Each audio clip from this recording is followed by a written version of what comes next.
ಚಲೋ ಮಂದಿರ್ ಮತ್ತು ಪಂಚಾರ್ಪಣೆಯ ವಿಷಯವಾಗಿ ಮಾತಾಡಕ್ಕೆ ಹೇಳಿದ್ದಾರೆ.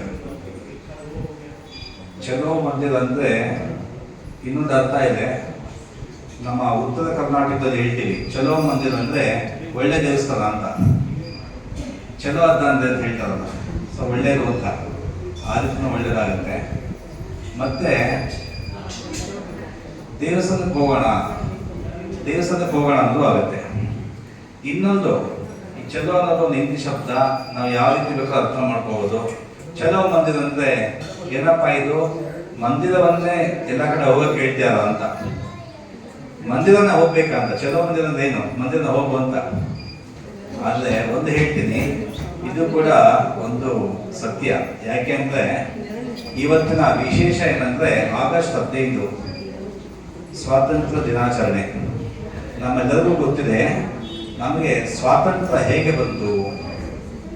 ಅನೇಕ ಮಹನೀಯರು, ದೇಶಭಕ್ತರು, ಕ್ರಾಂತಿಕಾರಿಗಳು ಹೋರಾಟ ಮಾಡಿ ಬಂತು.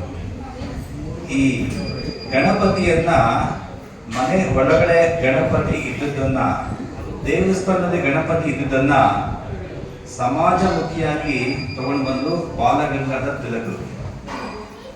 ಹೌದಾನೆ, ಗಣೇಶನನ್ನು ಕೂಡ ಒಂದು ಬೀದಿಗೆ ತಂದು ನಿಲ್ಲಿಸಿದ್ರು. ಯಾಕೆ ಅಂದರೆ ನಮಗೆಲ್ಲ ಗೊತ್ತಿದೆ, ನಾವು ಹಿಂದೂಗಳು ಒಗ್ಗಟ್ಟಾಗೋದು ಬಹಳ ಕಷ್ಟ. ನಮ್ಮ ವಿವೇಕಾನಂದ ಹೇಳಿದ್ರು, ಹಿಂದೂಗಳು ಯಾವಾಗ ಒಗ್ಗಟ್ಟಾಗ್ತದೆ ಅಂದರೆ ಯಾರೋ ಸತ್ತಾಗ 4 ಜನ ಹೊತ್ಕೊಂಡು ಹೋಗ್ಬೇಕಲ್ಲ, ಅವಾಗ ಮಾತ್ರ ಒಗ್ಗಟ್ಟಾಗ್ತದೆ ಅಂತ. ಇದು ಒಂದು ದುರ್ದೈವದ ಸಂಗತಿ. ಆದರೆ ಇನ್ನೊಂದು ಹೇಳಿದ್ರು ವಿವೇಕಾನಂದರು, ಯಾವುದನ್ನ ಮನೆಯಲ್ಲಿ ಒಂದು ಮನೆಯಲ್ಲಿ 3 ಜನ ಹಿಂದೂಗಳಿದ್ರೆ 4 ಪಾರ್ಟಿ ಕಟ್ತಾರಂತೆ.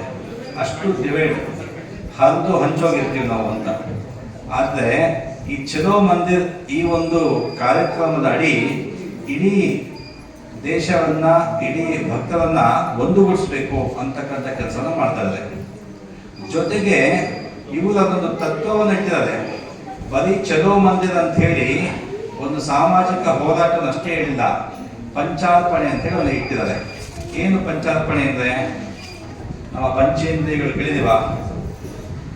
ನಮಗೆ ಈಗ ನಾವೆಲ್ಲ ಇರ್ತೇವೆ, ಈಗ ಎದುರುಗಡೆ ಸುಹಾಸ್ ಕೂತಿದ್ದಾರೆ, ನಮಗೆ ಕಾಣೋದು ಒಬ್ಬ ಸುಹಾಸು, ಆದರೆ ನಿಜಕ್ಕೂ ಇರುವಂಥದ್ದು 5 ಸುಹಾಸ ಇರ್ತಾನೆ. ಹೇಗೆ ಅಂದರೆ, ನಮ್ಮಲ್ಲಿ ಪಂಚಕೋಶಗಳು ಅಂತ ಕೇಳಿರ್ಬೋದು. ಪಂಚಕೋಶಗಳು ಉಪನಿಷತ್ತಲ್ಲೆಲ್ಲ ಇದೆ. ಮೊದಲನೇದು ಅನ್ನಮಯ ಕೋಶ, ಪ್ರಾಣಮಯ ಕೋಶ, ಮನೋಮಯ ಕೋಶ, ವಿಜ್ಞಾನಮಯ ಕೋಶ, ಆನಂದಮಯ ಕೋಶ. ಅನ್ನಮಯ ಕೋಶ ಅಂದರೆ ಫಿಸಿಕಲ್ ಬಾಡಿ ಏನು ನಮಗೆ ಕಾಣಿಸಿದರೆ ನಾವೇನಿದ್ದೀವಿ, ಇದಕ್ಕೆ ಅನ್ನಮಯ ಕೋಶ, ಫಿಸಿಕಲ್ ಬಾಡಿ.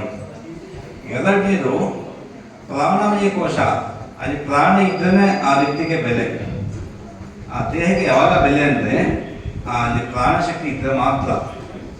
ಇನ್ನೊಂದು ಯಾವುದು, ಅಲ್ಲೊಬ್ಬ ಸುವಾಸ ಇರ್ತಾನೆ ಪ್ರಾಣದಲ್ಲಿ, 2 ಆಯ್ತಲ್ಲ. ಮೂರನೇದು ಮನೋಮಯ ಕೋಶ, ಮನಸ್ಸು. ಈಗ ಅವರ ಕೂತಿದ್ದು ಕೂಡ ನಮ್ಮ ಮನಸ್ಸು ಮನೇಲಿರುತ್ತೆ, ಆಫೀಸಲ್ಲಿರುತ್ತೆ, ನಾಳೆ ವಾರದ ಒಂದು ಕಡೆ ಹೋಗ್ಬೇಕಪ್ಪ, ಸೋಮವಾರ EMI ಕಟ್ಟಬೇಕಪ್ಪ, ಮನಸ್ಸು ಎಲ್ಲ ಕಡೆ ಓಡ್ತಾ ಇರ್ತದೆ. ಅಲ್ಲಿ ಒಬ್ಬ ಸುವಾಸ ಹೊಡ್ತಾ ಇರ್ತಾನೆ. ಸೊ 3 ಆಯ್ತು. ಇನ್ನೊಂದು ವಿಜ್ಞಾನಮಯ ಕೋಶ, ವಿಜ್ಞಾನ, ಜ್ಞಾನ, ಪ್ಲಾನಿಂಗು ಎಲ್ಲವೂ ಗೊತ್ತಿದೆ. ಹೀಗೆ ಮಾಡಿದ್ರೆ ಹೀಗಾಗುತ್ತೆ, ನಾಳೆ ಜೀವನ ಹೀಗಾಗಬೇಕು, 5 ವರ್ಷ ಆದ್ಮೇಲೆ ಹೇಗಾಗಬೇಕು, ಪ್ಲಾನಿಂಗ್ ಮಾಡ್ತದೆ, ಅದು ಜ್ಞಾನ. ಅಲ್ಲೊಬ್ಬ ಸುವಾಸ ಇರ್ತದೆ. ಕೊನೆಯದು ಆನಂದಮಯ ಕೋಶ, ಪಾರಮಾರ್ಥಿಕ. ಎಲ್ಲವನ್ನು ದಾಟಿ ನಾವು ಹೋಗ್ತೀವಲ್ಲ, ಈ ಲೌಕಿಕ ಎಲ್ಲವನ್ನು ಬಿಟ್ಟು ನಾವು ಏನು ಹೋಗ್ತೀವಿ, ಕೊನೆಯಲ್ಲಿ ಅಲ್ಟಿಮೇಟ್ ಹ್ಯಾಪಿನೆಸ್, ಪರ್ಮನೆಂಟ್ ಹ್ಯಾಪಿನೆಸ್, ಅಲ್ಲಿಗೆ ತಲುಪಬೇಕು. ನಾವು ಇನ್ನೇ ಸ್ಟಕ್ ಆಗ್ಬಾರ್ದು. ಅಲ್ಲಿ ಕೂಡ ಒಬ್ಬರು ನಾವು ರೀಚ್ ಆಗ್ಬೋದು. ಅಲ್ಲೂ ಕೂಡ ನಮಗೆ ಅವಾಗವಾಗ ಅದು ಎಚ್ಚರಿಸ್ತಾ ಇರುತ್ತೆ. ಅಲ್ಲೊಬ್ಬ ಸುವಾಸ ಇರ್ತಾನೆ. ಹಾಗಾಗಿ 5 ಅಂತ ಹೇಳಿ. ಈಗ ನಾವು ಪಂಚೇಂದ್ರಿಯಗಳು ಏನು ಹೇಳ್ತೀವಿ, ಕಣ್ಣು, ಮೂಗು, ನಾಲಿಗೆ, ಕಿವಿ ಮತ್ತು ಚರ್ಮ, ಇದಕ್ಕೆ ಪಂಚೇಂದ್ರಿಯಗಳು ಅಂತ ನಾವು ಹೇಳ್ತೀವಿ. ಇದನ್ನ ದೇವಸ್ಥಾನಕ್ಕೆ ಇವರು ಈಗ ಹೊಂದಿಸ್ಬೇಕು. ಹೇಗೆ, ದೇವಸ್ಥಾನಕ್ಕೆ ನಾವು ಇಲ್ಲಿ ಬರ್ತೀವಿ, ಮೊದಲನೇ ನಮ್ಗೆ ಕಾಣೋದು ದೃಶ್ಯ, ವಿಜುವಲ್ ಇಂಪ್ಯಾಕ್ಟ್. ಆ ದೃಶ್ಯ ಏನು ನೋಡ್ತೀವಿ ಅದು ಮನಸ್ಸಿಗೆ ಹೋಗುತ್ತೆ. ಈಗ ಭಗವದ್ಗೀತೆಯಲ್ಲಿ ಶ್ರೀಕೃಷ್ಣ ಎಲ್ಲ ಅರ್ಜುನಿಗೆ ಉಪದೇಶ ಎಲ್ಲ ಮಾಡ್ದ. ಎಲ್ಲ ಮಾಡಿ ಕೂಡ ಕೊನೆಯಲ್ಲಿ ವಿಶ್ವರೂಪ ದರ್ಶನ ಅದಾದಮೇಲೆ ಅಲ್ಲೊಂದು ಸ್ವಲ್ಪ ಅವನಿಗೆ ದೊಡ್ಡ ನಿರ್ಣಯ ಬಂತು. Visual impact is very important. ಇದು ಒಂದು ಸೈಕಾಲಜಿ. ಇದು ನಮಗೆ ಇಂಪ್ಯಾಕ್ಟ್. ಆ ಗೋಪುರಗಳು ಮತ್ತು ದೃಶ್ಯಗಳು, ನೀವು ಕೆಲವು ದೇವಸ್ಥಾನಗಳು ನೋಡಿರ್ಬೋದು. ಅದೇ ನಮ್ಮ ಬೇಲೂರು, ಹಂಪೆ ಅಲ್ಲೂ ಕೂಡ ಮತ್ತು ಉತ್ತರ ಭಾರತದಲ್ಲೂ ಕೂಡ ನೋಡಿರ್ಬೋದು. ಈ ದೇವಸ್ಥಾನದ ಆರಂಭದಲ್ಲಿ ಪ್ರಾಕಾರ ನೋಡ್ತೀವಿ, ಅನೇಕ ಈ ಶಿಲೆಗಳಿರುತ್ತೆ. ನಮಗೆ ಈ ನಾಸ್ತಿಕರು ನಮಗೆ ಕೆಲವೊಂದು ಆ ಪ್ರಶ್ನೆ ಮಾಡ್ತಾ ಇರ್ತಾರೆ. ನಮ್ಮನ್ನು ನಿಂದನೆ ಮಾಡಿದ ಅದಕ್ಕೆ ಕೆಲಸ ಏನು ಮಾಡ್ತಾರೆ ಅವರು ಅಂತ ಹೇಳಿದ್ರೆ, ಏನಪ್ಪ ನೀವು ದೇವಸ್ಥಾನ ಅಂತೀರಾ, ಆಧ್ಯಾತ್ಮ ಅಂತೀರಾ, ಅಲ್ಲಿ ಯಾವುದೋ ಶಿಲಾಬಾಲಿಕೆ ಇದೆಯಲ್ಲ, ಅಲ್ಲಿ ಏನೋ ಶೃಂಗಕ್ಕೆ ಸಂಬಂಧಪಟ್ಟಂಥ ವಿಗ್ರಹಗಳಿದೆಯಲ್ಲ, ಏನಿದು ಅಂತ ನಮಗೆ ಪ್ರಶ್ನೆ ಮಾಡ್ತಾರೆ. ಇದಕ್ಕೆ ನಾವು ಉತ್ತರ ಕೊಡಬೇಕು. ಇಲ್ಲಿ ಉತ್ತರ ಕೊಡ್ತೀವಿ, ಉತ್ತರ ಕೊಡೋಕೆ ನಮಗೆ ಗೊತ್ತಿರಲ್ಲ. ಯಾಕೆ ಅಂದರೆ ತಪ್ಪಲ್ಲ ಜನದ್ದು. ಶಾಲೆಯಲ್ಲಿ ಕಲಿಸ್ಬೇಕು. ಶಾಲೆಯಲ್ಲಿ ಅವರ ಸಿಲೆಬಸ್ನ ಕಂಪ್ಲೀಟ್ ಮಾಡಿದ್ರೆ ಭಾಳ ದೊಡ್ಡ ಸವಾಲು. ಶಾಲೆಯಲ್ಲಿ ಸ್ವಲ್ಪ ಧರ್ಮ ಅಂತ ಹೇಳಿದ್ರೆ ಹೋಮವಾದ ಅಂತಾರೆ, ಅದು ಹೇಳಕ್ಕೆ ಬರಲ್ಲ. ಇನ್ನೊಂದು ಮನೇಲಿ ಹೇಳ್ಕೊಡ್ಬೇಕು. ಮನೇಲಿ ತಂದೆ ತಾಯಿಗೆ ಗೊತ್ತಿರಲ್ಲ, ಧರ್ಮದ ಬಗ್ಗೆ ಗೊತ್ತಿರತ್ತ, ಅವ್ರಿಗೆ ಅವ್ರದ್ದೇ ಆದಂಥ ಚಿಂತೆ. ನಮ್ಗೆ ಉಳ್ಕೊಂಡಿರೋದು ಒಂದೇ ದಾರಿ ದೇವಸ್ಥಾನ. ದೇವಸ್ಥಾನದಲ್ಲೂ ಸಹ ನಾವು ಧರ್ಮದ ಬಗ್ಗೆ ಹೇಳದೇ ಇದ್ದರೆ ಇನ್ಯಾರು ಹೇಳ್ತಾರೆ. ನಾವು ಉತ್ತರ ಭಾರತಕ್ಕೆ ಹೋಗಿದ್ದಾಗ ಪ್ರವಾಸದಲ್ಲಿ ಇದೇ ರೀತಿ ಆದಂಥ ನಮ್ಮ ಒಂದು ತಂಡ ನೋಡ್ಕೊಂಡು ಹೋಗ್ತಾ ಇತ್ತು. ನಮ್ಮಲ್ಲೇ ಕೆಲವು ಹುಡುಗರು ಅದು ನೋಡಿ ನಗ್ತಾ ಇದ್ದು, ಏನಪ್ಪ ಈ ಥರ ಇದೆ ಶಿಲೆಗಳು ಅಂತ ಹೇಳಿ. ಅಲ್ಲೊಬ್ಬ ಬಾಬಾ ಕೂತಿದ್ರು, ಸ್ವಾಮೀಜಿ ಒಬ್ಬರು ಕೂತಿದ್ದು. ಉತ್ತರ ಭಾರತದಲ್ಲಿ ಎಲ್ಲರೂ ಬಾಬಾ ಅಂತಾರೆ. ಇದು ನಾವು ಅಂತ ಕೇಳ, ಕಿವು ಅಸರಾಯ ಅಂದ, ಯಾಕೆ ನಗ್ತಾ ಇದ್ದೀರಾ ಅಂತ. ಅವ್ರಿಗೆ ಉತ್ತರ ಕೊಡುವಂಥ ಧೈರ್ಯ ನಮ್ಮಲ್ಲಿಲ್ಲ, ನಗ್ತಾ ಇರ್ತೀವಿ. ಅವಾಗ ನನಗೆ ಗೊತ್ತಾಯ್ತು ನೀವು ಯಾಕೆ ನಗ್ತಾ ಇದ್ದೀರಾ ಅಂತ. ಹೊರಗಡೆ ಸಬ್ ಕುಚ್ ದಿಖ್ ರहा है ना, ये अंदर नहीं दिखेगा, सिर्फ ಭಗವಾನ್ ದಿಖೇಗಾ ಅಂತ ಹೇಳಿದ್ರು. ನಿಮ್ದೇನಿದೆ ಎಲ್ಲ ಹೊರಗಡೆ ಅಶೃಂಗಕ್ಕೆ ಸಂಬಂಧಪಟ್ಟಿದ್ದು, ಲೌಕಿಕಕ್ಕೆ ಸಂಬಂಧಪಟ್ಟಿದ್ದು, ಹರಿಷಡ್ವರ್ಗಗಳಿಗೆ ಸಂಬಂಧಪಟ್ಟಿದ್ದು, ಇಂದ್ರಿಯಗಳಿಗೆ ಸಂಬಂಧಪಟ್ಟಿದ್ದು ಹೊರಗಡೆ ನೋಡ್ತದ. ಇದನ್ನೆಲ್ಲ ಬಿಟ್ಟು ಒಳಗಡೆ ಹೋಗ್ಬೇಕು. ಭಗವಂತನ ಮಾತ್ರ ನಿಮ್ಗೆ ಕಾಣಿಸ್ತಾನೆ. ಆ ಗರ್ಭಗುಡಿ ಹತ್ರ ಬೇರೆ ಕಾಣಲ್ಲ, ಭಗವಂತ ಮಾತ್ರ ಕಾಣಿಸ್ತಾನೆ. ಅಂದ್ರೆ ನಮಗೆ ಆನಂದಮಯ ಕೋಶ ಅಂತ ಹೇಳಿದ್ನಲ್ಲ ಮೊದಲನೇದಲ್ಲಿ, ಸಿಗಬೇಕಂದ್ರೆ ಕೆಲವೊಂದನ್ನು ನಾವು ತ್ಯಜಿಸಬೇಕು. ಅದನ್ನ ಬಿಟ್ಟಾಗ ಮಾತ್ರ ನಾವು ಸಿಗಕ್ಕೆ ಸಾಧ್ಯ. ತೆಲುಗಲ್ಲಿ ಅನ್ನಮಯಾಚಾರ ಅಂತೇಳಿ, ಅನ್ನಮಯ ಆಚಾರ ಅಂತ ಬರೆದಿದ್ದಾರೆ ಕವಿಗಳು. ಅವರು ಒಂದು ಕವಿತೆ ಇದೆ, ಅವರು ಒಂದು ಸಾಲು ಈ ರೀತಿ ಬರುತ್ತೆ, ತೆನಿಸಿತೆ ಮೋಕ್ಷಮು ತಿಳಿದುಕೊಂಡ ಬಂಧಮು ಅಂತ.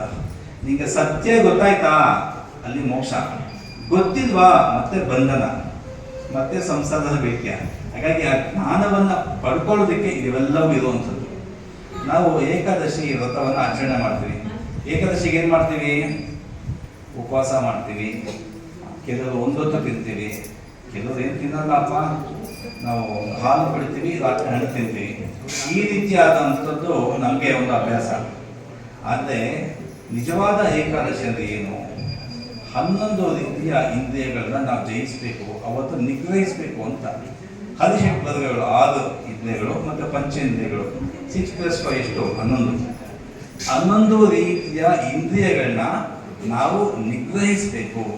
ಅದನ್ನು ಜಯಿಸಿದಾಗ ಮಾತ್ರ ನಮಗೆ ಮತ್ತೆ ಆನಂದ ಕೋಶಕ್ಕೆ, ಒಂದು ಮೋಕ್ಷಕ್ಕೆ ಹೋಗಲಿಕ್ಕೆ ದಾರಿ ಆಗುತ್ತೆ. ಎಲ್ಲಿ ವ್ಯಾಮೋಹ ಇರುತ್ತೆ ಅಲ್ಲಿ ಬಂಧನ ಇರುತ್ತೆ, ಎಲ್ಲಿ ನಾವು ವೈರಾಗ್ಯ ಇರುತ್ತೆ ಅಲ್ಲಿ ಬಿಡುಗಡೆ ಮತ್ತು ಮೋಕ್ಷ ಇರುತ್ತೆ. ಶಂಕರಾಚಾರ್ಯರು ಒಂದು ಹೇಳಿದ್ದು, ಒಬ್ಬ ಸಾಧಕನಿಗೆ ಹೇಗಿರ್ಬೇಕು ಎರಡು ಗುಣಗಳಂದರೆ, ಒಂದು ವೈರಾಗ್ಯ ಮತ್ತು ಒಂದು ಜ್ಞಾನ ಎರಡಿರ್ಬೇಕಂತೆ. ಒಂದು ಪಕ್ಷಿಗೆ 2 ರೆಕ್ಕೆ ಇದ್ದಂಗೆ. ಬರೀ ಜ್ಞಾನ ಇದ್ದು ವೈರಾಗ್ಯ ಇಲ್ಲ ಅಂದರೆ ಸಾಧನೆ ಮಾಡೋಕ್ಕಾಗಲ್ಲಪ್ಪ. ಜೊತೆಗೆ ವೈರಾಗ್ಯ ಇರಬೇಕು. ಅಥವಾ ಕೆಲವು ವೈರಾಗ್ಯ ಇರುತ್ತೆ, ನಾವು ನೋಡ್ತೀವಿ ಬೇಡ ಜೀವನ ಬೇಡ ಏನು ಬೇಡ, ಭಾಳ ಡಿಪ್ರೆಷನ್, ವೈರಾಗ್ಯ ಅನ್ಕೋತೀವಿ. ಅದು ಜ್ಞಾನ ಇರೋದಿಲ್ಲ. ಜ್ಞಾನ ಮತ್ತು ವೈರಾಗ್ಯ ಎರಡೂ ಸಹ ಇರಬೇಕು, ಅವನು ಮಾತ್ರ ಜಯಿಸಕ್ಕೆ ಆಗುತ್ತೆ. ಹಾಗಾಗಿ ನಾವು ದೇವಸ್ಥಾನಕ್ಕೆ ಬರುವಾಗ ಒಂದು ವಿಜುವಲ್ ಇಂಪ್ಯಾಕ್ಟ್ ದೃಶ್ಯ ಇರ್ಬೋದು, ಇರ್ತಕ್ಕಂಥ ಮಂತ್ರಗಳು ಕಿವಿ ಕೇಳಿಸುವಂಥದ್ದು ಇರ್ಬೋದು, ಮತ್ತು ಮೂಗು ಬರೀ ವಾಸನೆ ಪರಿಮಳ ಅಲ್ಲ, ಅದು ಪ್ರಾಣಶಕ್ತಿ. ಬಂದಾಗ ಒಂದು ಎನರ್ಜಿ ಫೀಲ್ ಆಗುತ್ತೆ. ನೀವೆಲ್ಲ ಒಂದು ಅಬ್ಸರ್ವ್ ಮಾಡಿ, ನಮಗಂತೂ ಆಗಿದೆ. ಕಾಶಿ ವಾರಣಾಸಿ ಎಲ್ಲ ಹೋದಾಗ ಅಲ್ಲಿ ಹೋದಾಗ ಒಂದು ಎನರ್ಜಿ ಬರುತ್ತೆ ನಮಗೆ. ಈ ಬೆಂಗಳೂರು ಬಂದಾಗ ಇರೋದಿಲ್ಲ. ಪ್ರತಿಯೊಂದು ಕಟ್ಟಡಗಳಲ್ಲಿ ದೇವಸ್ಥಾನದ ಒಂದು ಶಕ್ತಿ ಇರುತ್ತೆ. ಕಟ್ಟಡದಲ್ಲಿ ಶಕ್ತಿ ಅಂದ ತಕ್ಷಣ ಎಲ್ಲ ಕಟ್ಟಡದಲ್ಲಿ ಇರಲ್ಲ. ಇಲ್ಲಿ ದೇವಸ್ಥಾನದಲ್ಲಿ ದೇವರಲ್ಲಿ ಪ್ರಾಣ ಪ್ರತಿಷ್ಠಾಪನೆ ಆಗಿರುತ್ತೆ. ಮೊನ್ನೆ ನಾನು ಟಿವಿ ಡಿಬೇಟ್ ನೋಡ್ತಾ ಇದ್ದೆ. ಹೀಗೆ ಯಾರೊಬ್ಬರು ನಮ್ಮ ವಿರೋಧಿಗಳು ಇರ್ತಾರಲ್ಲ, ನಾಸ್ತಿಕರು ಇರ್ಬೋದು, ವಾಮಪಂಥೀಯರು ಇರ್ಬೋದು. ನೋಡಿ, ದೇವಸ್ಥಾನ ಕಟ್ಟಬೇಕಾದ್ರೆ ನಿಮಗೆ ಎಲ್ಲ ಜಾತಿಯವರು ಬೇಕು, ದಲಿತರು ಬೇಕು, ಕಟ್ಟಡ ಕಟ್ಟಕ್ಕೆ ಎಲ್ಲರೂ ಬೇಕು. ಹೌದು, ಅದು ದೇವಸ್ಥಾನ ಒಳಗಡೆ ನಮ್ಗೆ ಯಾಕೆ ಬಿಡಲ್ಲ ಅಂತ ಕೇಳ್ತಾ ಇದ್ರು. ಅವ್ರು ಎಲ್ಲ ಪ್ರಶ್ನೆ ಹೇಳಿ ಸರಿನೇ, ಅದೊಂದು ಪ್ರಶ್ನೆ. ಅದಕ್ಕೆ ಒಂದು ಹೇಳ್ಬೇಕಲ್ಲ, ದೇವಸ್ಥಾನ ಯಾವಾಗ ಆಗುತ್ತೆ ಅಂದ್ರೆ ಕಟ್ಟಡ ಇದ್ರೆ ಆಗಲ್ಲ, ಗರ್ಭಗುಡಿ ಇದ್ರೆ ಆಗಲ್ಲ, ವಿಗ್ರಹ ಇದ್ದು ಆಗಲ್ಲ. ಅದಕ್ಕೆ ಪ್ರಾಣ ಶಕ್ತಿ ತುಂಬಿಸ್ಬೇಕು. ಪ್ರಾಣ ಶಕ್ತಿ ಇದ್ದಾಗ ಮಾತ್ರ ದೇವಾಲಯ ಆಗುತ್ತೆ. ಬರೀ ಭವ್ಯವಾದ ಕಟ್ಟಡದಲ್ಲಿ ಶಾಂತಿ ಸಿಗಲ್ಲ. ಹಾಗಿರಂಗಿಲ್ಲ, ವಿಧಾನಸದ ಒಳಗಡೆ ಶಾಂತಿ ಇರಬೇಕಾಗಿತ್ತು, ದೇವಸ್ಥಾನದಲ್ಲಿ ಸಿಗುತ್ತೆ. ಹಾಗಾಗಿ ಪ್ರಾಣಶಕ್ತಿಗೆ ಬಹಳ ಒಂದು ಪ್ರಾಮುಖ್ಯತೆ ಇದೆ. ಮತ್ತೆ ಇನ್ನೊಂದು, ನಾವು ಏನೇನು ಜಯಿಸ್ಬೇಕಾದ್ರೆ ಆ ಜ್ಞಾನವನ್ನು ಪಡ್ಕೊಳ್ಳಿ. ಮತ್ತೆ ದೇವರಲ್ಲಿ ಅನ್ಕಂಡೀಷನಲ್ ಸರೆಂಡರ್ ಆಗ್ಬೇಕು. ಸಣ್ಣ ಕಥೆನ ಹೇಳಿ ನಾನು ಮಾತು ಮುಗಿಸ್ತೀನಿ. ಒಬ್ಬ ಬಾಲಕ ಇರ್ತಾನೆ. ಆ ಬಾಲಕ ಆ ಶಾಲೆಗೆ ಹೋಗ್ತಾನೆ. ಆ ಶಾಲೆಯಲ್ಲಿ ಅವರ ಮೇಷ್ಟ್ರು ಪಾಠ ಮಾಡ್ತಾ ಮಾಡ್ತಾ ಉತ್ತರಾಖಂಡ ರಾಜ್ಯದಲ್ಲಿ ಇರ್ತಕ್ಕಂಥ ಬದ್ರಿನಾರಾಯಣ ದೇವಸ್ಥಾನದ ಬಗ್ಗೆ ಹೇಳ್ತಾರೆ. ಅಲ್ಲಿ ದೇವಸ್ಥಾನ ಇದೆ, ತುಂಬಾ ಚೆನ್ನಾಗಿರುತ್ತೆ. ಅಲ್ಲಿ ಅಕ್ಷಯ ತೃತೀಯ ದಿವಸ ದೇವಸ್ಥಾನ ಓಪನ್ ಮಾಡ್ತಾರೆ. ದೀಪಾವಳಿ ದಿವಸ ದೇವಸ್ಥಾನ ಮುಚ್ತಾರೆ. ಯಾಕಂದ್ರೆ ಅಲ್ಲೆಲ್ಲ ಹಿಮ ಬಿದ್ದಿರುತ್ತಲ್ಲ, ದೇವಸ್ಥಾನ ಕೂಡ ಹಿಮದಿಂದ ಮುಚ್ಚಿ ಹೋಗುತ್ತೆ. ಅದರಲ್ಲಿ ಒಂದು ದೀಪ ಹಚ್ಚಿರ್ತಾರೆ. ಆ ದೀಪ ಆಗ ಹಾಗೆ ಇರುತ್ತೆ ಅಂತ ಹೇಳ್ತಾರೆ. ಎಂತ ಸೈನ್ಸ್ ಇದು ಅಂತ. ಆ ಬಾಲಕ ಆ ದೇವಸ್ಥಾನದ ಬಗ್ಗೆ ಕೇಳಿ ಕೇಳಿ ಬಹಳ ಆಸಕ್ತಿ ಬರುತ್ತೆ. ನಾನು ಕೂಡ ದೇವಸ್ಥಾನಕ್ಕೆ ಹೋಗ್ಬೇಕು ಅಂತ ಮನೆಗೆ ಬರ್ತಾನೆ. ಅವ್ರ ತಂದೆ ಹತ್ರ ಗಲಾಟೆ ಮಾಡ್ತಾನೆ. ಅಪ್ಪ, ನನಗೆ ಬದ್ರಿನಾರಾಯಣ ದೇವಸ್ಥಾನ ಕರ್ಕೊಂಡು ಹೋಗ್ತಾರೆ. ತುಂಬಾ ಗಲಾಟೆ ಮಾಡ್ತಾರೆ. ನಮ್ಮ ಹೆಂಗೆ ಗಲಾಟೆ ಮಾಡ್ತಾರೆ ಅಂತ. ಆಗಲ್ಲ ಅದು ಕಷ್ಟ. ಒಂದು ಕೆಲಸ ಮಾಡಪ್ಪ, ಈ ಪರೀಕ್ಷೆ ಆಗ್ಬಿಡ್ಲಿ, ಪರೀಕ್ಷೆ ಆದ್ಮೇಲೆ ರಜದಲ್ಲಿ ನೀನು ಕರ್ಕೊಂಡು ಹೋಗ್ತೀನಿ ಅಂತಾರೆ. ಅದೇ ರೀತಿ ಪರೀಕ್ಷೆ ಆಗುತ್ತೆ, ರಜೆ ಬರುತ್ತೆ, ಕರ್ಕೊಂಡು ಹೋಗಪ್ಪ ಅಂದಾಗ ನನಗೆ ಏನೋ ಬೇರೆ ಬಿಸಿ ಇದ್ದೀನಿ, ಕೆಲಸ ಮಾಡು, ನೀನು 7th ಮುಗಿಸ್ಬಿಡು, ಆಮೇಲೆ ಕರ್ಕೊಂಡು ಹೋಗ್ತೀನಿ, ಹೈಸ್ಕೂಲ್ಗೆ ಹೋಗಿ ಕರ್ಕೊಂಡು ಹೋಗ್ತೀನಿ ಅಂತ. ಅದೇ ರೀತಿ 7ನೇ ಕ್ಲಾಸ್ ಮುಗಿಸ್ತಾನೆ. ಅಪ್ಪ ಕರ್ಕೊಂಡು ಹೋಗು ಅಂತಾನೆ. ನೀನೇನಪ್ಪ ಜವಾಬ್ದಾರಿ ಇಲ್ವಾ, ಹೈಸ್ಕೂಲ್ ಮುಗಿಸ್ಬಿಡು ಬೇಗ ಅಂದ್ರೆ ಹೈಸ್ಕೂಲ್ ಮುಗಿಸ್ತಾನೆ. ಅದೇ ರೀತಿ 10th ಮುಗಿಸ್ತಾನೆ. ಮತ್ತೆ ಕಾಲೇಜ್ ಹೋಗ್ಬೇಕಲ್ಲ, ಸ್ವಲ್ಪ ದೊಡ್ಡದಾಗಿರ್ತಾನೆ. ಅಪ್ಪ ಈಗ ನನಗೆ ಬದ್ರಿನಾರಾಯಣ ದರ್ಶನ ಮಾಡಿಸ್ತೀಯಾ, ಅದು ಕರ್ಕೊಂಡು ಹೋಗು ಅಂತಾನೆ. ಕಾಲೇಜಲ್ಲಿ ಸೀಟ್ ಸಿಗದೆ ಬಹಳ ಕಷ್ಟ. ಅಂಥದ್ರಲ್ಲಿ ನಾನು ಆ ಟೆನ್ಷನಲ್ಲಿ ಇದ್ದೀನಿ. ಈಗ ಇದು ಬೇರೆ ಟೂರ್ ಕರ್ಕೊಂಡು ಹೋಗ್ಬೇಕಾದ್ರೆ ಅದು ಮುಂಚೆ ಆಗ್ತದೆ. ಅದೇ ರೀತಿ ಕಾಲೇಜ್ ಆಗುತ್ತೆ. ಕಾಲೇಜ್ ಆದ್ಮೇಲೆ ಕರ್ಕೊಂಡು ಹೋಗಪ್ಪ ಅಂತಾನೆ. ಇನ್ನ ವಿದ್ಯಾಭ್ಯಾಸಕ್ಕೆ ಎಷ್ಟು ಸಾಲ ಮಾಡಿದ್ದೀನಪ್ಪ, ನಿಮ್ಗೆ ಏನು ನನ್ನ ಬಗ್ಗೆ ಸ್ವಲ್ಪ ಜವಾಬ್ದಾರಿ ಇಲ್ವಾ ನಿಮಗೆ, ಯಾರು ಕೆಲಸಕ್ಕೆ ಸೇರ್ಕೊ ಅಂತ ಹೇಳ್ತಾರೆ. ಕೆಲ್ಸಕ್ಕೆ ಸೇರ್ಕೊಳ್ಳೋದು ಅವನಿಗೆ ಗೊತ್ತಿರಲ್ಲ. ಮದುವೆ, ಮಕ್ಕಳು ಎಲ್ಲವೂ ಆಗುತ್ತೆ. ಆ ಮಕ್ಕಳು ಕೂಡ ದೊಡ್ಡದಾಗುತ್ತೆ. ಅವನಿಗೆ 77 ವರ್ಷ ಆಗುತ್ತೆ. ಬದ್ರಿನಾರಾಯಣ ದರ್ಶನ ಮಾಡೋಕ್ಕಾಗದೇ ಇಲ್ಲ.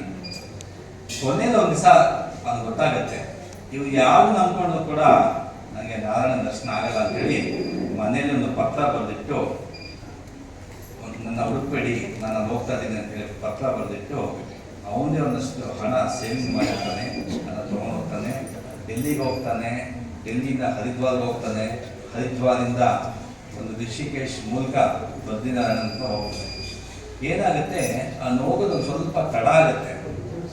ತಡ ಆದಾಗ ಇನ್ನೇನು ಹೋಗ್ಬೇಕು, ಅಲ್ಲಿ ಪಂಡಿತರು ಬಾಗಿಲು ಮುಚ್ಚು. ತಕ್ಷಣ ಓಡೋಗ್ತಾನೆ. ಬಾಗಿಲು ತೆಗೆದು ನಾನು ದರ್ಶನ ಮಾಡಬೇಕು ನಾರಾಯಣಂದು ಅಂತ. ಇಲ್ಲಪ್ಪ, ಈಗ ಮುಚ್ಚಿಬಿಡ್ದೆ, ಮತ್ತೆ ತೆಗಿಯೋಕ್ಕಾಗಲ್ಲ. ಆಯ್ತು, ಎಷ್ಟೊತ್ತು ತೆಗಿತಾರೆ ಹೇಳಿ ಅಂತ. ನಿಮಗೆ ಗೊತ್ತಿಲ್ವಾ ದೇವಸ್ಥಾನದ ಬಗ್ಗೆ? ಒಂದ್ಸತಿ ಮುಚ್ಚಿದ್ರೆ ಮತ್ತೆ 6 ತಿಂಗಳಾಗತ್ತೆ. ಮಂಗಳ ಆಗೋಯ್ತು, ಮತ್ತೆ ತೆಗಿಯೋಕ್ಕೆ ಸಾಧ್ಯನೇ ಇಲ್ಲ, ನೀವು ಹೋಗು ಅಂತ. ಇಲ್ಲ, ನಾನು ನೋಡಲೇಬೇಕು, ದಯವಿಟ್ಟು ತೆಗಿದೆ ಅಂತ ಕೇಳ್ಕೊತಾನೆ, ಬೇಡ್ಕೋತಾನೆ.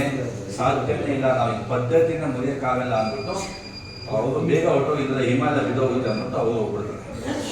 ಅವನು 75 ವರ್ಷದಿಂದ ಸಣ್ಣ ಬಾಲಕರಿಂದ ಹೈಸ್ಕೂಲು, ಕಾಲೇಜು, ಕೆಲಸ, ಸಂಸಾರ ಎಲ್ಲ ಆದಮೇಲೆ ಈಗಾಗಲೂ ಬದ್ರಿನಾರಾಯಣ ದರ್ಶನ ಮಾಡಬೇಕಂತ ಬಂದರೆ ಇಲ್ಲಿನ ದೇವಸ್ಥಾನ ಮುಚ್ಚಿಬಿಟ್ಟು ಹೋಗುವ 6 ತಿಂಗಳು ಅಂತ ಹೇಳ್ತಾರಲ್ಲ, ಏನು ಮಾಡಲಿ ಅಂತ ಭಾಳ ದುಃಖ ಆಗುತ್ತೆ. ಅವನಿಗೆ ಎಷ್ಟು ದುಃಖ ಆಗುತ್ತೆ ಅಂದರೆ, ನಾನು ಪ್ರಾಣ ಬೇಕಾದ್ರೂ ಬಿಟ್ಬಿಡ್ತೀನಿ, ಇಲ್ಲಿ ದರ್ಶನ ಮಾಡೇ ಹೋಗ್ಬೋದು ಅಂತೇಳಿ ಆ ಬಾಗಿಲಲ್ಲಿ ಕೂತ್ಕೊಂಡು ಜೋರಾಗಿ ಅಳಚಿದ್ರು. ಆಗ ಸ್ವಲ್ಪ ತಾದ್ಮೇಲೆ ಒಬ್ಬ ಬಾಲಕ ಬರ್ತಾನೆ. ತಾತ ತಾತ ಏನು ಕೂತಿದ್ಯಾ ಇಲ್ಲಿ ಅಂತ. ಇಲ್ಲಪ್ಪ ಇದೊಂದು ಆಯಿತು ಅಂತ ನಾನು ಹೇಳ್ಕೊತಾನೆ. ಅಯ್ಯೋ ನೀನು ಬುದ್ಧಿ ಇಲ್ವಾ, ಇಲ್ಲ ಹಿಮಾಲಯ ಬಿದ್ದೋಗುತ್ತೆ, ನಿಂಗೆ ಇರೋಕ್ಕಾಗಲ್ಲ, ಸ್ವಲ್ಪ ಬಾ ಅನಿಸ್ತಾ ಅಂದ್ಬಿಟ್ಟು ಅವ್ನು ಕುಲಿ ಮೇಯಿಸೋದು ಕರ್ಕೊಂಡು ಗುಹೆಗಳಲ್ಲಿ ಕರ್ಕೊಂಡು ಹೋಗ್ತಾನೆ. ಅವನಿಗೆ ಒಂದು ಚಹಾ ಮಾಡಿಕೊಡ್ತಾನೆ. ಈಗೇನಪ್ಪ ಇದರಿಂದ ಬಂದೆ ಮತ್ತೆಲ್ಲ ಮಾತಾಡಿ ನಮಗೆ ಬೇಜಾರಾಗ್ತಿದೆ, ಒಂದು ಪಗಡೆ ಆಡೋಣ ಅಂತ ಪಗಡೆ ಆಡ್ತಾರೆ. ಪಗಡೆ ಆಡ್ತಾ ಆಡ್ತಾ ಆಡ್ತಾ ಚಾನು ಕುಡಿತಾರೆ, ಪಗಡೆ ಆಡ್ತಾರೆ. ಸರಿ ಸ್ವಲ್ಪ ಆದಮೇಲೆ ಏನು ತಾತ ನಿನ್ನ ಜೊತೆ ಮಾತಾಡಿ ನನಗೆ ಟೈಮ್ ಆಗೋದು, ಕುದಿಯೆಲ್ಲ ಬಿಟ್ಟು ಬಂದ್ಬಿಟ್ಟಿದ್ದೀನಿ, ನಾನು ಬರ್ತೇನೆ ಅಂತ ಅದು ಹೊರಡ್ಬಿಡ್ತೀನಿ. ಇವನು ಇನ್ನೂ ಸ್ವಲ್ಪ ಬೇಸರ ಆಗ್ತಾ ಇತ್ತು. ಇವನ ಜೊತೆ ಕೂತಾಗ ಏನೋ ಸ್ವಲ್ಪ ಹೇಳ್ಕೊಳಕ್ಕೆ ಒಬ್ಬ ಇದ್ದ, ಈಗ ಅವನು ಹೊರಟೋದ್ನಲ್ಲ ಅಂದ್ಬಿಟ್ಟು ಹೊರಗಡೆ ಬಂದು ನೋಡ್ತಾನೆ, ದೇವಸ್ಥಾನ ಭಾಗ ತೆಗೆದಿರುತ್ತೆ. ಅದು ಅರ್ಚಕರು ಬರ್ತಾರೆ, ಅದು ಕೂಡ ಆಶ್ಚರ್ಯ, ಇವನ್ನ ಕಳಿಸಿದ ನೀವು ಹೋಗೇ ಇಲ್ವಾ ಅಂತ. ಅದು ಅರ್ಥ ಆಯ್ತಾ ನಿಮಗೆ? 6 ತಿಂಗಳ ಕಾಲ ಪಗಡೆ ಆಡಿರುತ್ತೆ ಆ ಬಾಲಕನ ಜೊತೆ. ಆ ಬಾಲಕ ಬೇರೆ ಯಾರು ಅಲ್ಲ, ಸಾಕ್ಷಾತ್ ನಾರಾಯಣ. ಅಂದರೆ ಆ ದೇವರ ಜೊತೆ ಇದ್ದರೆ ಎಂಥ ಸಂಕಷ್ಟಗಳು ನಮಗೆ ಗೊತ್ತಾಗಲ್ಲ, ಆ ಸಮಯ ಕಳೆಯೋದು ಗೊತ್ತಾಗಲ್ಲ. ಹಾಗಾಗಿ ನೀವು ಹೇಳ್ತಾರೆ, ನಮಗೆ ಸುಖ ಅನ್ನೋದು ಒಂದು ಸಂತೋಷದ ವಿಷಯ, ಕಷ್ಟ ಅನ್ನೋದು ಪರಮ ಸಂತೋಷ ಅಂತ ಹೇಳ್ತಾರೆ. ಯಾಕೆಂದರೆ ಆ ದೇವರನ್ನು ನಾವು ನೆನೆಸ್ಕೋಬಲ್ಲ. ಇದೇ ರೀತಿ ದೇವಸ್ಥಾನಗಳು ಇದ್ದರೆ ಈ ಥರ ಹೇಳೋದಕ್ಕಾಗ ಸಾಧ್ಯ ಆಗುತ್ತೆ.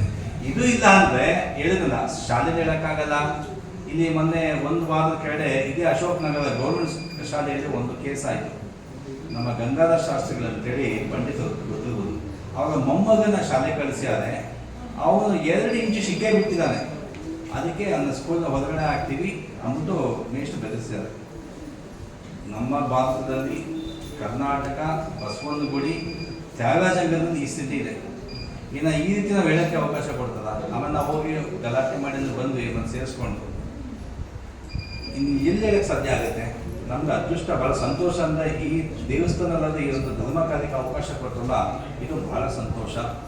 ಇದು ಸಮಾಜಮುಖಿ ಆಗಿ ಕೇಳ್ಕೊತಾ ಇದ್ದೀನಿ. ಯಾಕಂದರೆ ಆಗಸ್ಟ್ 15 ಸ್ವಾತಂತ್ರ್ಯ ದಿನಾಚರಣೆ. ಯಾಕೆಂದರೆ ಒಂದು ದೇವಸ್ಥಾನ ಏನು ಬೇಕೋ ಮಾಡ್ಬೋದು. ಭಾಳ ಹಿಂದೆ ಮೊಘಲ್ದು ನಮ್ಮ ದೇಶಕ್ಕೆ ದಾಳಿ ಮಾಡ್ಬೇಕಾದ್ರೆ ಏನು ದಾಳಿ ಮಾಡ್ತಾಯಿದ್ರು? ದೇವಸ್ಥಾನ ದಾಳಿ ಮಾಡ್ತಾಯಿದ್ರು. ಸೋಮನಾಥ ದೇವಸ್ಥಾನ ಇರ್ಬೋದು, ಕಾಶಿ ಇರ್ಬೋದು, ದೇವಸ್ಥಾನಗಳಿಗೆ ದಾಳಿ ಮಾಡಿ ಅಲ್ಲಿ ಏನು ನಿಧಿ ಇತ್ತು ಅದನ್ನು ಕರ್ಕೊಂಡು ಹೋಗ್ತಾ ಇತ್ತು. ದೇವಸ್ಥಾನ ಅಂದರೆ ಅದು ಎಲ್ಲ ಒಂದು ರಾಜ ಮಹಾರಾಜರು ಕೂಡ ದೇವಸ್ಥಾನ ಕಟ್ಟಿಸ್ತಾ ಇದ್ರು. ಅಂದರೆ ಇದೊಂದು ಶಾಸ್ತ್ರದ ಪರಂಪರೆ ದೇವಸ್ಥಾನದಿಂದ ಬೆಳ್ಕೊಂಡು ಹೋಗ್ತಾ ಇತ್ತು. ಮತ್ತು ಇಲ್ಲಿನ ಲೂಟಿ ಮಾಡಿ ಒಂದು ಚಿನ್ನ ಎಲ್ಲ ದೋಚ್ಕೊಂಡು ಹೋದಲ್ಲ, ಮೊಹಮ್ಮದ್ ಗಜ್ನಿ 14 ಬಾರಿ ದಂಡಯಾತ್ರೆ ದೋಚ್ಕೊಂಡು ಹೋದ ಅಷ್ಟು ಚೆನ್ನಾಗಿತ್ತು. ಅಂದರೆ ಒಂದು ಅರ್ಥಶಾಸ್ತ್ರ, ಒಂದು ದೇವಸ್ಥಾನದಿಂದ ಇಡೀ ದೇಶದ ಒಂದು ಎಕನಾಮಿಕ್ ಅರ್ಥಶಾಸ್ತ್ರದ ಒಂದು ನಡೀತಲ್ಲ ಆಡಳಿತ, ಆ GDP ಹೆಚ್ಚಾಗುತ್ತೆ ದೇವಸ್ಥಾನಗಳಿಂದ. ಈ ಕೇರಳದಲ್ಲಿ ಶಬರಿಮಲೆ ಮತ್ತು ಗುರುವಾರದಿಂದ ಎಷ್ಟೋ ಆದಾಯ ಬರುತ್ತೆ, ಆ ರಾಜ್ಯ ನಡೆಯುತ್ತೆ, ಟೂರಿಸಮ್ ಇಂಪ್ರೂವ್ ಆಗುತ್ತೆ. ಮತ್ತು ಹಳ್ಳಿಗಳಿಗೆ ರೈತರಿಗೆ ಈ ಹೂವಿಂದ ಎಷ್ಟು ಒಂದು ಕೋಟ್ಯಾಂತರ ರೂಪಾಯಿ ವಹಿವಾಟಾಗುತ್ತೆ. ದೇವಸ್ಥಾನ ಸಾಮಾನು ಗೊತ್ತಿರುತ್ತೆ ಅವರಿಗೆ. ಆ ಕುಂಕುಮ ಇರ್ಬೋದು, ಅರ್ಶಿನ ಇರ್ಬೋದು, ಹೂವುಗಳಿರ್ಬೋದು, ಆ ದ್ರವ್ಯಗಳಿಂದ ಅದೊಂದು ರೀತಿಯಾದ ಒಂದು ಆರ್ಥಿಕ ಸ್ಥಿತಿಯನ್ನು ಬದಲಿಸುತ್ತೆ ಒಂದು ದೇವಸ್ಥಾನ. ಮತ್ತು ಆಧ್ಯಾತ್ಮದ ನೆಲೆಯಲ್ಲಿ ನಮಗೆ ಒಬ್ಬ ಸೈಂಟಿಸ್ಟ್ ಹೇಳ್ತಾ ಇದ್ರು, ಈ ಎಲ್ಲ ಕಡೆ ಗೊತ್ತಿರೋ ಎಲ್ಲ ವಾಸ್ತು ಅಂತ ಹೇಳ್ತಾ ಇರ್ತೀವಿ. ನಿಮ್ಮ ಮನೆ ವಾಸ್ತು ಚೆನ್ನಾಗಿದೆ, ಆ ದೇವಸ್ಥಾನ ವಾಸ್ತು ಚೆನ್ನಾಗಿದೆ ಅಂತ. ಅವ್ರು ಹೇಳಿದ್ರು, ನಮ್ಮ ಇಂಡಿಯಾ ಮ್ಯಾಪ್ ನೋಡಿರ್ಬೋದು, ನಮ್ಮ ದೇಶದ ವಾಸ್ತುವಿನ ಸರಿ ಇಲ್ಲ ಸಾಧನ. ಯಾಕೆಂದರೆ ದಕ್ಷಿಣದಲ್ಲಿ ಸಾಲಿಡ್ ಇರಬೇಕು, ಸಮುದ್ರ ಇದೆ, ಸಾಲಿಡ್ ಆಗಿ ಗಟ್ಟಿಯಾಗಿ ಸಮುದ್ರ ಇದೆ, ಆದರೂ ಕೂಡ ನಮ್ಮ ದೇಶ ಭಾಳ ಶಕ್ತಿಯುತ ಸಾಧ್ಯ. ಯಾಕೆ ಅಂದರೆ ಬಿಕಾಸ್ ಆಫ್ ಸ್ಪಿರಿಚುವಲ್ ಪವರ್. ಈ ರೀತಿ ದೇವಸ್ಥಾನಗಳು ಏನೋ ಒಂದು ಆಧ್ಯಾತ್ಮಿಕವಾದಂಥ ಒಂದು ಕೆಲಸ ಮಾಡ್ತಾ ಇದೆ, ಅನುಷ್ಠಾನ ಇದೆ, ಅದರಿಂದ ದೇಶಕ್ಕೆ ಒಳ್ಳೆಯದಾಗ್ತದೆ. ನಿಮಗೆ ಬೇಕಾ ಬೇಡ ಅದು ಒಳ್ಳೇದಾಗೇ ಆಗುತ್ತೆ. ಇದೊಂದು ಪೂಜೆ ಮಾಡಿದ್ರೆ ಸ್ವಾರ್ಥಕ್ಕಾಗಿ ಯಾರೂ ಮಾಡಲ್ಲ. ಈಗ ದೇವ್ರ ದಿವಸ ಬೆಳ್ಕೊತೀವಿ, ಮಳೆ ಬರಲಪ್ಪ ಅಂತ. ಅವ್ನ ಜಮೀನಿಗೆ ಮಾತ್ರ ಬರುತ್ತಾ, ಪಕ್ಕದ ಜಮೀನಿಗೂ ಮಳೆ ಬರುತ್ತೆ. ಒಬ್ಬ ಬೆಳ್ಕೊಂಡು ಸಾಕು, ಎಲ್ಲರಿಗೂ ಬರುತ್ತೆ. ಹಾಗಾಗಿ ನಮ್ಮ ದೇಶದಲ್ಲಿ ಯಾವುದೇ ಗ್ರಾಮ ತಗೊಂಡು ಕೂಡ ಗ್ರಾಮ ದೇವತೆ, ಗ್ರಾಮ ದೇವಸ್ಥಾನ, ಪ್ರತಿಯೊಂದು ಊರಲ್ಲೂ ಗ್ರಾಮ ದೇವಸ್ಥಾನ ಇದ್ದೇ ಇರುತ್ತೆ. ಅದೊಂದು ಕ್ಷೇತ್ರ ಪರಿಪಾಲಕ ಇರ್ತದೆ, ಕಾಲ ಭೈರವ ಅಂತ ಹೇಳಿರ್ಬೋದು. ಪ್ರತಿಯೊಂದು ಕ್ಷೇತ್ರಕ್ಕೂ ಒಬ್ಬ ಇದ್ದೇ ಇರ್ತದೆ. ಮತ್ತು ಪುರೋಹಿತ ಅಂದ್ರೇನು? ಆ ಒಂದು ಗ್ರಾಮಕ್ಕೆ, ಪುರಕ್ಕೆ ಹಿತವನ್ನು ಬಯಸುವವನು ಪುರೋಹಿತ, ಅವರು ಇರಲೇಬೇಕಾಗತ್ತೆ. ಈ ರೀತಿಯಾದಂಥ ನೆಲೆಯಲ್ಲಿ ನಡ್ಕೊಂಡು ಹೋಗ್ತಾ ಇತ್ತು.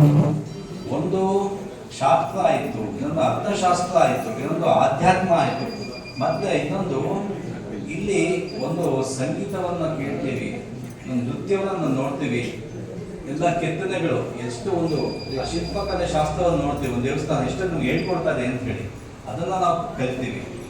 ಮತ್ತು ಆರೋಗ್ಯದ ದೃಷ್ಟಿಯಿಂದ ಬೆಳಿಗ್ಗೆ ಎದ್ದೇಳಬೇಕು, ಸ್ನಾನ ಮಾಡಬೇಕು, ರಥಾಚರಣೆ ಅಂತ ಹೋದಾಗ ಎಷ್ಟು ನಾವು ಬೇಗ ಹೇಳ್ತೀವಿ, ಕಣ್ಣಿ ಸ್ನಾನ ಮಾಡ್ತೀವಿ, ಎಷ್ಟು ಕಲಿತೀವಿ. ಎಲ್ಲ ಕಡೆ ಅದು ಪ್ರದಕ್ಷಿಣೆ ಮಾಡ್ಬೇಕಾದ್ರೆ ಮತ್ತೆ ಹಳ್ಳಿ ಮರಕ್ಕೆ ಪ್ರದಕ್ಷಿಣೆ ಮಾಡೋದು ಅಂತ ಹೇಳ್ತೀವಿ. ಹಳ್ಳಿ ಮರ 24 ಗಂಟೆ ಆಕ್ಸಿಜನ್ ಕೊಡುತ್ತೆ ಅಂತ, ಆ ರೀತಿ ಆರೋಗ್ಯ ಎಷ್ಟು ಚೆನ್ನಾಗಾಗುತ್ತೆ ಇದನ್ನು ನಾವು ಕಲಿತೀವಿ. ಮತ್ತೆ ದೇಶದ ಇತಿಹಾಸ, ಯಾವುದೇ ಒಂದು ದೇವಸ್ಥಾನ ನೀವು ನೋಡಿದಾಗ ಅದು ಗೈಡಲ್ಲೇ ಇರ್ತದೆ, ಇದು ಒಂದು 2000 ವರ್ಷದಿಂದ ಇತಿಹಾಸ ಹೇಳ್ತಾ ಇರ್ತಾನೆ. ಇನ್ನು ಕೆಲವೊಂದು ಯುಗಗಳಿಂದ ಇತಿಹಾಸಗಳಿರುತ್ತೆ, ಆ ಇತಿಹಾಸವನ್ನ ದೇವಸ್ಥಾನದಿಂದ ಕಲಿತೀವಿ. ಮತ್ತೆ ಇಲ್ಲಿ ಈಗ ಸುವಾಸ ಕಲ್ಕೊಳ್ಳೋದು, ನೀನು ಅಶೋಕೋಸ್ತಿನ ಬಾ ಅಂತ ಅಂದ್ರೆ ಇಲ್ಲಿ ಒಂದು ದೇವಸ್ಥಾನದ ಗೋಶಾಲೆ ಇರುತ್ತೆ, ಅಂದ್ರೆ ಪ್ರಾಣಿ ಪಕ್ಷಿಗಳಿಗೂ ಕೂಡ ಇನ್ನೊಂದು ಸ್ಥಾನ ಇರುತ್ತೆ, ರೈತರಿಗೂ ಆಗುತ್ತೆ. ಅಂದ್ರೆ ಏನ್ ಹೇಳಕ್ಕೆ ನಿಮ್ಗೆ ಪ್ರಯತ್ನ ಪಟ್ಟೆ ಅಂದ್ರೆ, ನಾನು ಹೇಳಿದ್ದ ಮೊದಲು ಶಾಸ್ತ್ರಕ್ಕೆ ಇಂಗ್ಲಿಷಲ್ಲಿ ಏನಂತೀವಿ, ಡಿಫೆನ್ಸ್ ಅಂತ ಹೇಳ್ತೀವಿ, ಅಲ್ಲಿ ಡಿ ಆಯ್ತು. ಇನ್ನೊಂದು ಅರ್ಥಶಾಸ್ತ್ರ, ಇಲ್ಲಿ ದೇಶದ ಆರ್ಥಿಕ ಸ್ಥಿತಿಯನ್ನ ಬದಲಿಸುತ್ತೆ, ವೃದ್ಧಿಗೊಳಿಸುತ್ತೆ, ಅದಕ್ಕೆ ಇಂಗ್ಲಿಷಲ್ಲಿ ಎಕನಾಮಿಕ್ಸ್ ಅಂತ ಹೇಳ್ತೀವಿ. ಆಧ್ಯಾತ್ಮ ತಿಳ್ಕೊತೀವಿ, ಅದಕ್ಕೆ ಸ್ಪಿರಿಚುವಲ್ ಅಂತ ಹೇಳ್ತೀವಿ. ಮತ್ತೆ ಹೆರಿಟೇಜ್, ಹೆಲ್ತ್ ಮತ್ತೆ ಹಿಸ್ಟ್ರಿ ಅಂತ ಹೇಳಿ ಅದಕ್ಕೆ ಹೆಚ್ಚು ಅಂತ ಹೇಳ್ತೀವಿ. ಕೊನೆಗೆ ಅಗ್ರಿಕಲ್ಚರಲ್ ಅನಿಮಲ್ಸ್ ಅಂತ ಹೇಳಿ DESH ಅಂದ್ರೆ ದೇಶ. ಕೊನೆಗೆ ನಾವು ಸೇರಿಸ್ತಿದ್ದೀವಿ ಮಾರಲ್ ಅಂಡ್ ಮ್ಯಾನೇಜ್ಮೆಂಟ್ ಅಂತೇಳಿ, ಎಲ್ಲವನ್ನು ನಿರ್ವಹಣೆ ಮಾಡಬೇಕಲ್ಲ. ನಾನು ಹೇಳ್ತೀನಿ ಆಚಾರತ್ವ, ನಮ್ಮ ತಂದೆಯಲ್ಲಿದ್ದಾಗ ನಾನು ಭಾಳ ಚಿಕ್ಕ ಹುಡುಗ, ನಾನು ಮಂತ್ರಾಕ್ಷರ ಬರ್ತಾ ಇದ್ದೆ ಅಂತ, ಅವತ್ತಿನಿಂದ ಇವತ್ತಿನ ವ್ಯವಸ್ಥೆ ಮೇಂಟೈನ್ ಮಾಡ್ಕೊಂಡು ಬಂದಿರಲ್ಲ, ಅದು ಭಾಳ ದೊಡ್ಡ ವಿಷಯ. ಮತ್ತು ಅದು ಪ್ರಾಮಾಣಿಕತೆ ಅಂತ ಕಲ್ತ್ಕೋಬೇಕು ನಾವು. ಇದನ್ನು ದೇವಸ್ಥಾನಕ್ಕೆ ಬಂದು ನಾವು ಕಲ್ತ್ಕೊಳ್ತೀವಿ. ರಾಮರಾಜ್ಯನ ಕೇಳಿರ್ಬೋದು ನಾವು. ಈಗ ದೇವಸ್ಥಾನ ಅಂತ ಹೇಳಿದ ಕೂಡಲೇ ನಾವು ಒಂದು ಪ್ರಾಮಾಣಿಕತೆ ಇರಬೇಕು, ಮತ್ತು ಒಂದು ಧರ್ಮವನ್ನು ಕಲಿಬೇಕು, ಇನ್ನೊಬ್ಬರಿಗೆ ಒಂದು ಸಹಾಯ ಮಾಡ್ತಕ್ಕಂಥ ಬುದ್ಧಿಯನ್ನು ಕಲಿಯಬೇಕು. ಹಾಗಾಗಿ ಒಂದು ದೇಶ ಅಂತ ಹೇಳಿದ್ರೆ, ಇವತ್ತು ಸ್ವಾತಂತ್ರ್ಯ ದಿನಾಚರಣೆ ಆಗಸ್ಟ್ 15, ದೇಶ ಬೇರೆ ಇಲ್ಲ, ದೇವಸ್ಥಾನ ಬೇರೆ ಇಲ್ಲ, ನಮ್ಗೆ ಎರಡೂ ಒಂದೇ. ಭಾರತವೇ ದೇವಸ್ಥಾನ ಇದೆ. ಹಾಗಾಗಿ ಇವತ್ತು ಏನು ಚಲೋ ಮಂದಿರ ಅಂತ ಹೇಳಿದ್ದಾರೆ, ಹಾಗಾಗಿ ಅದಕ್ಕೆಲ್ಲರೂ ಕೈ ಜೋಡಿಸೋಣ. ಮತ್ತು ನಾನು ಸಲಹೆಯನ್ನು ಕೊಡ್ತೀನಿ ನಿಮ್ಮ ಟೀಮ್ಗೆ. ನಾವು ಯಾವುದೇ ಪ್ರಾಜೆಕ್ಟ್, ಯಾವುದೇ ಒಂದು ಪ್ರಕಲ್ಪ ಮಾಡಬೇಕಾದ್ರೆ ಪ್ರಕಲ್ಪದ ಆಬ್ಜೆಕ್ಟ್ ತುಂಬ ಚೆನ್ನಾಗಿದೆ, ನಿಮ್ಮ ತಂಡ ಸ್ಟ್ರಾಂಗ್ ಮಾಡ್ಕೊಳ್ಳಿ. ಆಮೇಲೆ ಯಾವ ರೀತಿ ನಾವು ರೂಪಿಸ್ಬೇಕು ಅದ್ರ ಬಗ್ಗೆ ಯೋಚನೆ ಮಾಡಿ, ಮತ್ತು ನಿರ್ಭಯತೆಯಿಂದ ನಿಸ್ಸಂಕೋಚವಾಗಿ ಈ ಕೆಲಸ ಮಾಡಬೇಕು. ಇದು ಹೇಳಿದ್ರೆ ಏನು ಅನ್ಕೋತಾರೋ ಅಂತ ನೀವು ತಿಳ್ಕೊಬೇಡಿ, ಹಿಂದೆ ಮುಂದೆ ನೋಡಬೇಡಿ. ನನ್ನ ಜೀವನದಲ್ಲಿ ಇವ್ರ ಪಕ್ಕ ನಾನು ಇವತ್ತೇ ಜೊತೆ ಕೂತ್ಕೊಳ್ತಾ ಇರಲಿಲ್ಲ, ವ್ಯವಸ್ಥೆಗೋಸ್ಕರ ಕೂತ್ಕೊಳ್ತಾ ಇದ್ದೀನಿ ಅಷ್ಟೇ. ಈಗ ಅವರ ಒಂದು ಘನತೆ ಬೇರೆ, ಒಂದು ಸಣ್ಣ ಬಾಲ್ಕ ಅಷ್ಟೇ, ಅದರ ವ್ಯವಸ್ಥೆಗೋಸ್ಕರ ಕೂತ್ಕೊಳ್ತಾ ಇದ್ದೀನಿ ಅಷ್ಟೇ. ಈಗ ನಾನು ಹೇಳಿಲ್ಲ ಅಂದರೂ ಅದು ಕಷ್ಟ ಆಗುತ್ತೆ, ಅವರು ನನಗೆ ಆದೇಶ ಕೊಟ್ಟು ಕೂತ್ಕೊಳ್ತಾರೆ, ಅದಕ್ಕೋಸ್ಕರ ನಾನು ಕೂತ್ಕೊಂಡಿದ್ದೆ. ಹಾಗಾಗಿ ಒಂದು ಒಳ್ಳೆ ಧರ್ಮ ಕಾರ್ಯ, ಧರ್ಮೋ ರಕ್ಷತೆ ರಕ್ಷಿತಃ, ಇದನ್ನು ಚೆನ್ನಾಗಿ ಮಾಡಿ, ನಾವು ಕೂಡ ಜೊತೆಲಿ ಇರ್ತೀವಿ. ನಮಸ್ಕಾರ.